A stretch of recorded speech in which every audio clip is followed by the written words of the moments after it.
A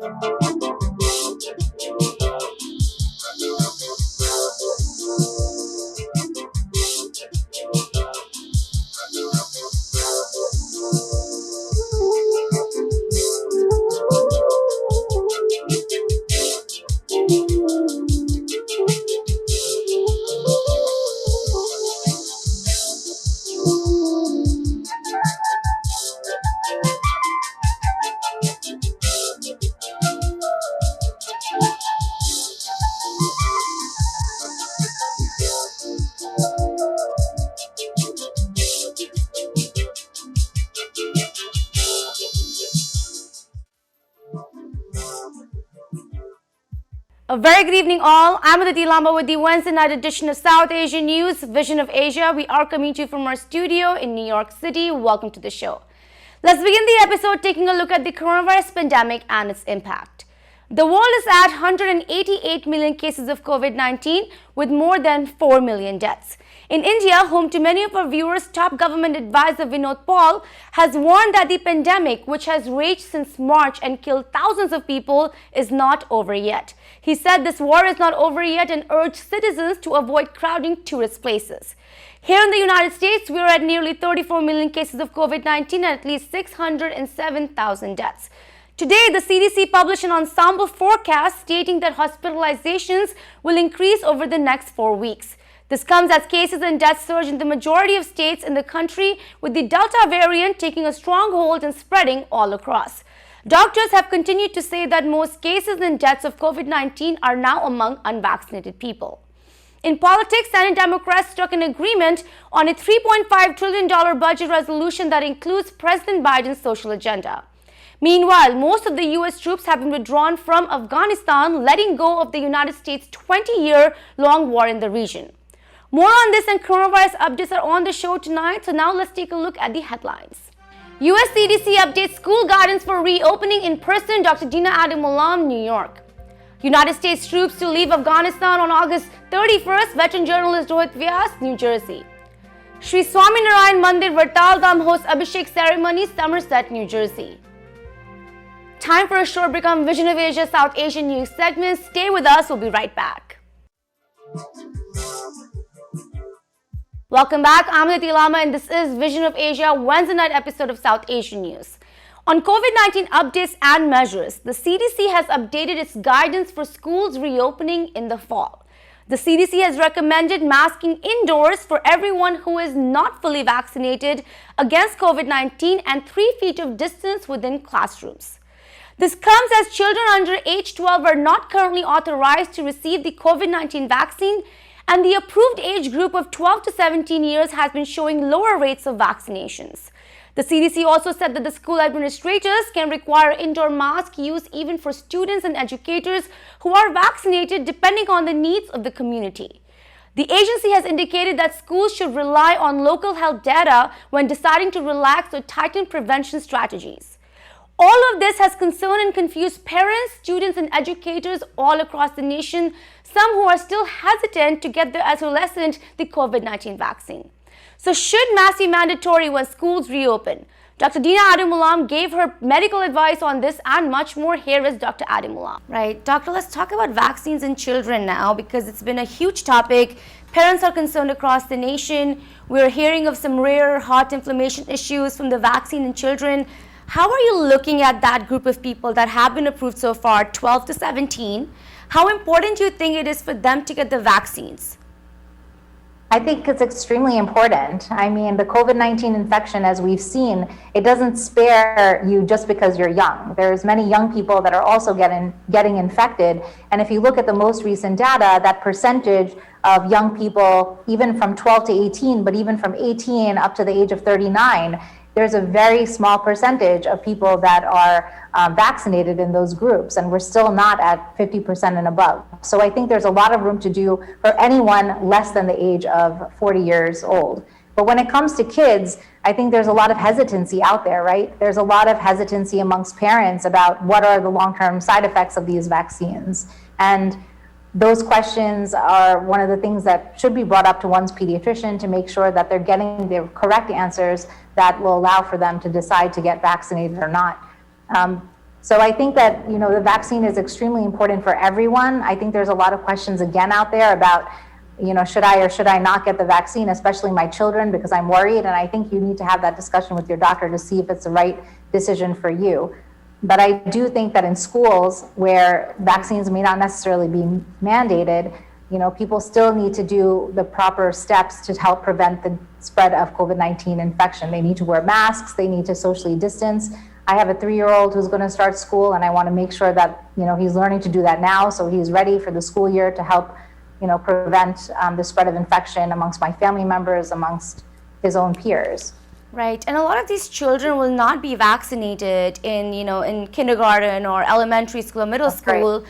They're not going to be vaccinated. So you fully support, them wearing a mask. You think schools should kind of require at least the mask if they cannot require vaccines? Absolutely. I think that we have to follow the guidelines that the CDC has laid out for anyone who is unvaccinated, and that includes children. And I think children are, very susceptible to developing infection in general because they're constantly touching things, putting things in their mouths. So it's really important to maintain that social distancing, make sure that children are washing their hands, that they're wearing a mask to help prevent the disease as best as possible. And we actually have data from studies that have been done, because we've been in this pandemic for more than a year now. We have a lot of research that has said that the transmission rate in schools of COVID-19 is extremely low if you follow all social distancing measures, staying 6 feet apart, washing hands, wearing a mask. It will protect us. Very important message right there. Meanwhile, Johnson & Johnson vaccine is being linked to an autoimmune syndrome. This vaccine has come into a lot of question, since it's been in the market. How are you looking at that, and do you still suggest people get it if that's the one being offered to them? So this autoimmune condition that you're speaking of is called Guillain-Barré syndrome. So this is an autoimmune issue where you have your immune cells affecting nerves, leading to something called ascending paralysis, where people develop weakness in their legs, and then it starts to go up their body and develop other weakness of the arms as well as respiratory muscles potentially. So this in itself is an extremely rare condition. We rarely see it. I've seen it in my practice only one time. And I can tell you that we don't know for certain whether or not the Johnson & Johnson vaccine is linked to Guillain-Barré, but it's something we need to address. It's something that people should talk to their doctors about, especially if you have a history of Guillain-Barré syndrome, or especially if you have a history of neurologic conditions. But it is extremely, extremely rare. That is so important for everyone to take home from this. There's been 12.8 million doses of Johnson & Johnson vaccine administered in the United States, and there's only been about 100 cases of Guillain-Barré that has been reported. So we don't know if this is necessarily a side effect of the medication, or if this is just happens to be that these patients develop Guillain-Barré. And in general, if you look at the population, Guillain-Barré is very rare, and it may just be happenstance that these people developed it as well, who also had the Johnson & Johnson vaccine. Just got 3 questions left for you, doctor. I always talk to you about South Asians and the impact on them, especially the ones whose immune systems are compromised. What's your advice to them right now? Even if they're vaccinated, how much should they watch out for, especially with this Delta variant spreading? So there's many degrees of autoimmune conditions, right? So I think it's extremely important for anyone who's concerned about their immune system to talk to their doctor about what's the next best step for them to take. I would say that if you're concerned about being outside and your risk of being around people who have COVID-19 or the variants that are out there, you should always err on the side of caution and continue wearing your mask, continue doing social distancing measures until we're out of this pandemic. I think it's easy to forget that we're in a pandemic when everyone around you is no longer wearing a mask, but it's still extremely important to be vigilant about your surroundings. And you should definitely talk to your doctor because many people who have low immune responses may potentially also have a low immune response to the COVID-19 vaccination, which means that they may have to wear a mask at baseline, even independent of getting a vaccination. In New Jersey, the Swaminarayan Mandir Vartal Dham in Somerset has been functioning as a religious and spiritual center for the Hindu community, representing a huge number of American Gujaratis dedicated to spreading Hindu culture and its rich heritage. The mandir also promotes education and awareness about Hinduism and Sri Swaminarayan amongst the younger generation of Hindus raised here in the United States. The mission of the temple is to take further the messages of faith, peace, unity, and selfless service to the greater society, especially during our tough times with the coronavirus pandemic. On that and much more, recently Sri Swaminarayan Mandir Vartal Dham held the popular ceremony of Abhishek. The ceremony is a common ritual in Hinduism which means bathing of the divinity to whom worship is offered and is done by devotees pouring offerings on an image or murti of deities in the temple. Here is the story.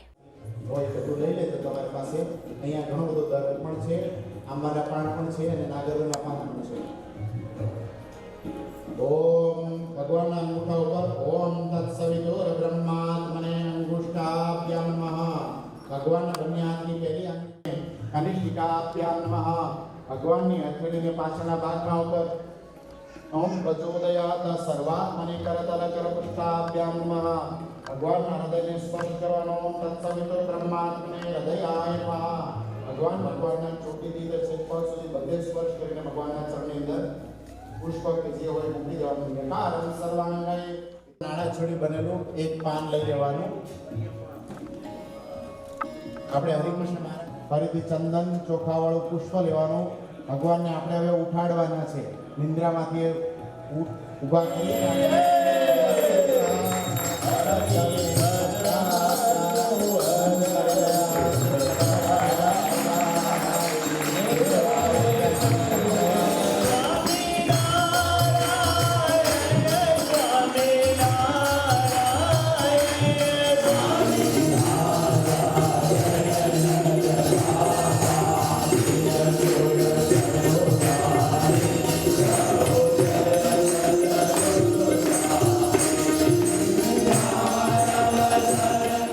जय स्वामीनारायण। यहाँ मैं new Jersey state के Somerset county के अंदर Somerset ग्राम के अंदर वड़ताल धाम स्थित श्री लक्ष्मीनारायण गादी का जो मंदिर है उसका 17वां पाटोत्सव। द पाटोत्सव रिप्रेजेंट्स द प्रतिष्ठा when the gods were consecrated on the same day, just like we celebrate our birthday every year on the same day that we were born. We celebrate the consecration of this Swaminarayan Mandir every year on 11th of July or whichever day that is falling on Saturday and Sunday. So Saturday we had Yagya the whole day yesterday, and today we had the various different dravya that we offered to Bhagwan Hari Krishna Maharaj. That is मूलभूत स्वरूप से स्वामीनारायण भगवान के नाम से जाने जाते हैं। उनका हमने विविध स्नान से अभिषेक किया। तो जैसे हम बर्थडे के समय पे सब तरह से अच्छे अच्छे कपड़े पहनते हैं और अच्छा अच्छा द्रव्य खाना खाते हैं, basically we party just like that. हमने भगवान हरे कृष्ण महाराज का विविध द्रव्यों से अभिषेक किया। सर्वप्रथम पंचामृत, फिर दूध, दही, घी, मधु और शक्कर से हमने स्नान करवाया। फिर अलग अलग फलों के रस से भी हमने स्नान करवाया और बाद में अंतिम में केसर जल से अभिषेक करवाया। My name is Murugesh Patel. Jai Samnarayan. Today we are celebrating the anniversary of the temple. It's the 17th anniversary of the temple. Today is we did Bhagwan's Abhishek, and now we will have the Ankut Darshan of Bhagwan. This has been a long celebration that started on Wednesday. We had Katha from Wednesday to Friday. Yesterday we were able to take place a yagna that took place outside. That was all day, and then during the evening we were able to have a Sobha outside, and then after that there was a culture program in which the kids did a wonderful job. Mukesh Papaya, Jai Swamina. I'm here from Vartal Dham, Somerset, New Jersey. Today is a celebration of our 17th Patotsav in state of New Jersey, Somerset, New Jersey. Thousands of Hari Bhakta have participated in the program for last 5 days. And today is one of the largest celebration we have in our history of the temple.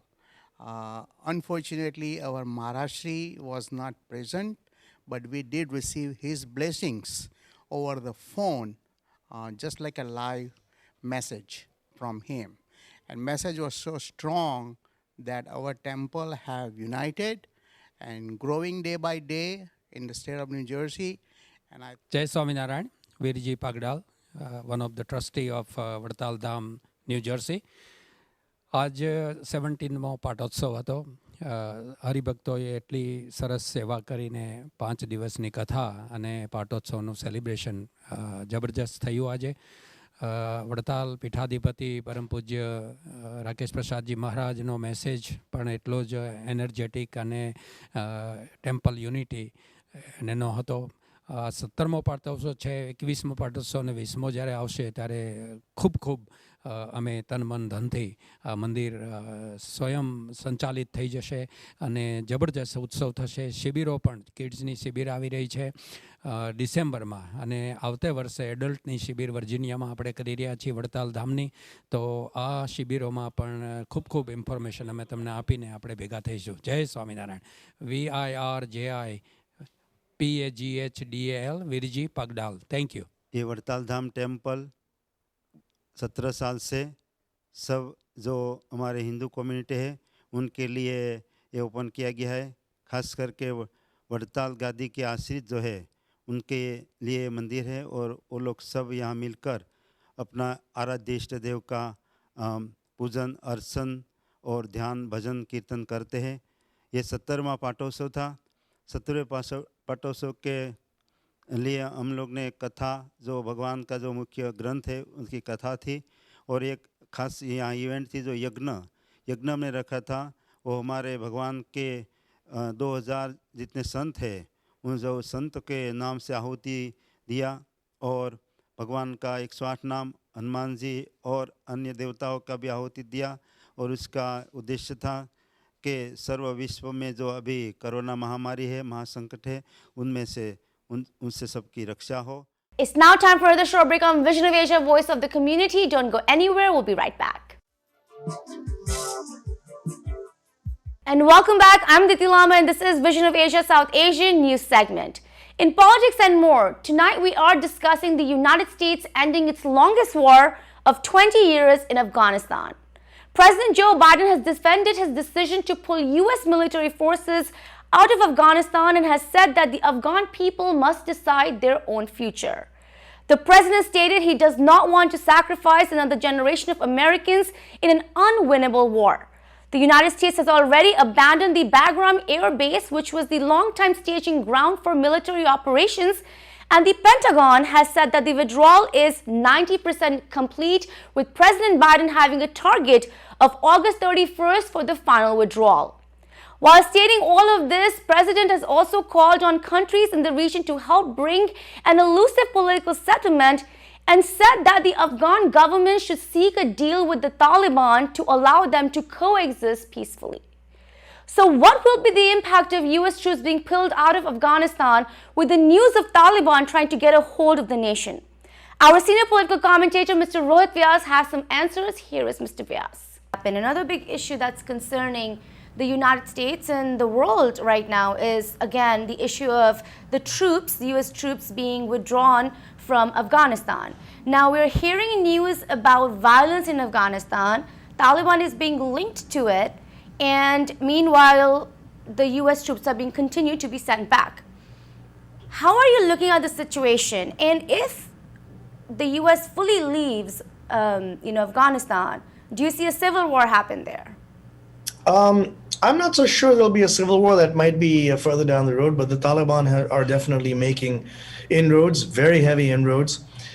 If the government in Kabul collapses, which is very possible, then we're going to have complete archaic rule under the Taliban, which means women wearing full veils and burqas and all the rest of it. So there's going to be a pretty difficult situation to deal with in Afghanistan.